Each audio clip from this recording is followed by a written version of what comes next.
BTS 방탄소년단이 내놓고 있는 음반, 또 전 세계 음악 시장 흔들고 있죠. 기생충, 오징어 게임, 헤어질 결심, 우리 영화 드라마 지금 선풍적인 인기를 끌면서 이른바 K 컨텐츠 위상 갈수록 높아지고 있습니다. 네, 세계를 휩쓴 한류 열풍에 2021년 한국 콘텐츠 수출액이 14조 원을 돌파했습니다. 사상 최대 금액인데 가전제품 2차 전지 그리고 전기차의 수출액을 넘긴 겁니다.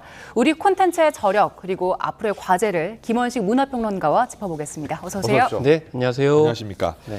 자, 우리나라 K 컨텐츠 수출액 2021년 기준이죠, 이게. 네, 14조 원 그렇습니다. 돌파. 예. 예, 이거 어느 정도 액수입니까, 이게? 사실 이제 액수 전체 규모도 뭐 중요하지만 예. 이제 증가폭이 굉장히 중요합니다. 그래서 2016년만 해도 이제 이렇게 60억 달러 정도가 되는데 지금 2021년 기준으로 124억 달러 이렇게 되고 있거든요. 그래서 그 2020년과 비교했을 땐 4.4%인데 네. 5, 6년 전과 비교를 하면 2배 이상 증가를 한 겁니다. 그러니까 그렇군요. 증가폭이 훨씬 더 커지고 있다라는 점이 큰 특징이라고 이렇게 볼 수가 있겠고요. 그래서 예. 정확하게는 14조 3천억 원 정도 이렇게 되는데 네. 중요한 거는 컨텐츠 자체의 수출도 중요하지만 이 한국수출입은행의 이제 통계 조사에 따르면은 K 컨텐츠가 1억 달러 수출될 때마다 일반 공산품, 예를 들면 뷰티라든지 식품 같은 경우에는 1억 8천만 달러 정도 이렇게 판매되는 것으로 나타나고 있거든요. 그렇군요. 그렇기 때문에 예. 지금 중소업체들 같은 경우에는 이렇게 K 컨텐츠와 어떻게든 잘 한번 같이 자리를 마련하면서 마케팅을 추구하는 것도 바로 영상에 나오는 파급 효과죠. 제품들도 잘 팔린다. 예, 예를 들면은 최근에 동남아시아 지역에 이제 설문조사를 했는데 동남아시아 지역에서 한우를 이제 굉장히 좋아하는 분들이 왜 한우를 좋아하십니까? 라는데 맛도 굉장히 좋지만은 한국의 이미지가 좋아서 한우 고기를 산다 이렇게 얘기를 했는데 그 예. 이미지 중에 하나가 바로 K 컨텐츠의 역할이라고 볼 수가 있는 거죠. 알겠습니다.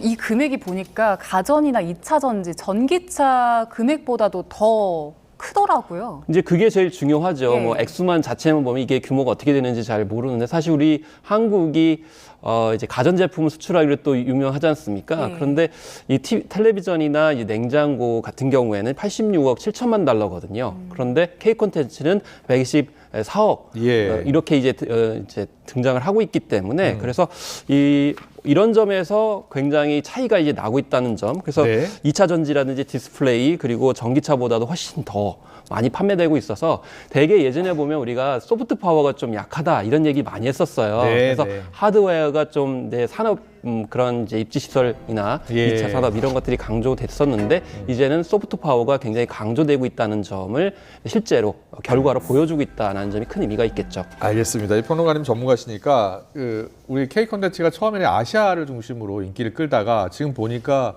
미국, 뭐 북미, 남미 그리고 또 유럽까지 이렇게 전 세계로 확산하고 있더라고요. 가장 큰 이유가 어디에 있을까요? 일단은 우리가 흔히 영미권과 그 외의 지역으로 많이 얘기를 해요. 예, 그래서 예. 글로벌 OTT 얘기하면은 영어권과 비영어권 이렇게 순위를 이제 매기는 경향이 있거든요. 근데 우리는 그동안 어디에 목적을 뒀었냐면은 영미권에 주로 초점을 맞췄어요. 그러다 네. 보니까 영미권에서 좋아할 만한 그런 소재와 주제, 장르들을 많이 했었는데 예. 글로벌 이 플랫폼이 형성되다 보니까 저희가 생각하지 못한 부분들이 나오기 시작했습니다. 뭐냐면 말씀하신 뭐 남미라든지 네. 또 아랍이라든지 예. 심지어 아프리카에서도 아. 우리의 정서를 담은 작품들이 주목을 받게 되는 상황들이 벌어지게 된 거죠. 그래서 이제는 우리가 유럽이나 뭐 북미를 향해서만 할 게 아니고 이제는 우리 컨텐츠 그러니까 우리 한국인이 즐기는 컨텐츠를 최고의 수준을 만들게 되면 전 세계인들이 다 관심을 갖는 일종의 브랜드 가치를 갖고 있는 단계까지 진입을 했다. 그래서 예를 들면 우리가 예전에 신파하고 있네 라면서 신파를 굉장히 싫어했거든요. 예. 근데 이 신파가 오히려 아랍이나 남미나 아프리카에서 더 호응이 많은 거예요. 그렇습니까? 예. 예. 그래서 이런 우리만의 어떤 장점들이 지금 글로벌 플랫폼이 열리게 되면서 인정을 받고 있다는 점, 그리고 우리만큼 이렇게 자유롭게 소재를 맛깔스럽게 제작할 수 있는 제작 역량이라든지 그런 구조를 가지고 있는 국가가 그렇게 많지를 않거든요. 그래서 동서양이 교접되는 그런 공간에서 자유롭게 창작할 수 있는 여건들이 형성됐기 때문에 이게 세계적으로 트렌디하게 받아들이고 있지 않나 이렇게 생각합니다. 그렇군요. 예.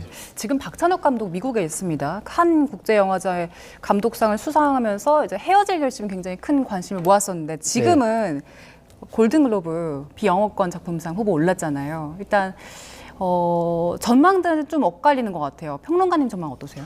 일단은 저는 이제 긍정적으로 바라보고 있습니다. 이제 당장 1월 11일 한국 시간으로 이제 10시에 이렇게 발표가 되는데요. 기본적으로 지금 골든글로브가 한국에 대해서 좀 우호적인 분위기가 있다는 게 대체적입니다. 예. 왜냐하면 미나리를 통해서 또 외국어 영화상 받은 적도 있고 또 오징어 게임의 오영수 배우가 여기서 또 조연상을 받은 적이 있거든요. 예. 그리고 지금 골든글로브가 좀 시달리고 있습니다. 왜냐하면 예. 좀 인종차별적인 행태들을 많이 했기 때문에 그래서 이번에도 아마 우리 이 작품, 특히 헤어질 결심을 외면하지 못할 것이다. 더구나 이 작품의 내용을 보면은 탕웨이 배우가 등장하고 있고요. 예. 또 박해일 씨가 등장하고 있기 때문에 일종의 다문화 영화거든요.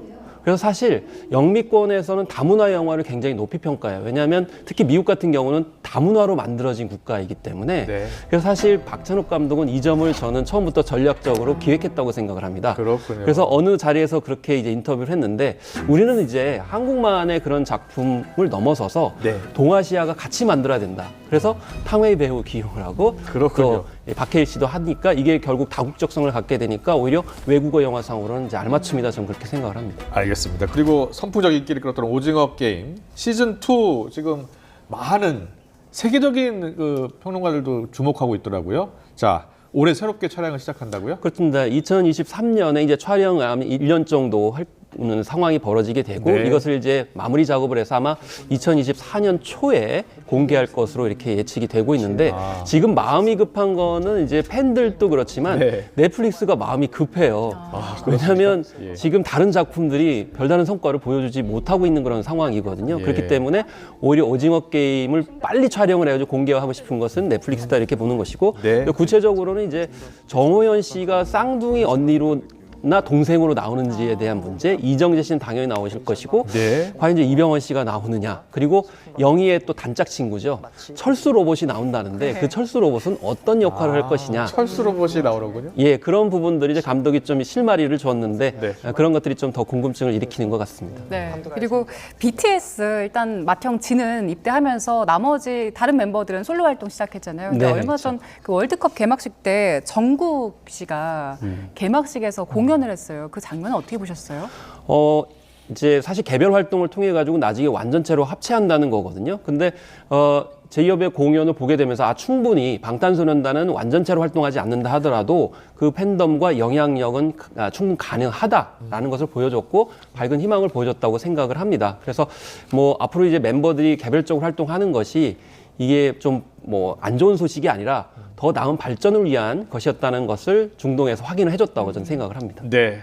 14조 원 엄청난 금액이긴 합니다만 사실은 아바타 영화 하나가 매출액이 수조 원 아닙니까? 그렇습니다. 예. 그런 아직도 상황이기 갈 길이 때문에 먼데 앞으로 네. 우리가 더 성장하기 위해서는 어떤 점들을 짚어봐야 될까요? 일단 뭐 우리 이제 한국에서 네. 해야 될 부분들은 상당히 많이 있지만은 근데 올해 같은 경우는 좀 더 이제 작년에 그런 성과들이 더 확장될 기미가 있습니다. 왜냐하면 넷플릭스를 이제 많이 말씀드렸지만 이상한 변호사 우영우를 비롯해서 예. 한국에서 만들었던 작품들이 굉장히 반응이 좋았습니다. 예를 들면 연모 같은 경우 국제 에미상까지 받았고요. 그렇군요. 뭐 붉은 끝동이라든지 작은 아씨들 그리고 재벌집 막내 아들과 같이 국내에서 제작됐던 드라마들 그리고 우리니까 오징어 게임과는 달리 IP를 다 가지고 있는 작품들이었거든요. 네. 그렇기 때문에 한국에서 저작권을 가지고 있는 작품들도 세계를 누빌 수 있다는 점 그리고 여성 서사가 지금 강해지고 있습니다. 특히 글로벌 OTT 같은 경우는 전에는 장르물 좋아하는 남성분들이 포진했는데 지금 네. 여성분들이 많이 대거가 있어서 요즘에 인기 있는 작품들이 다 여성 주인공, 여성 서사가 굉장히 강해요.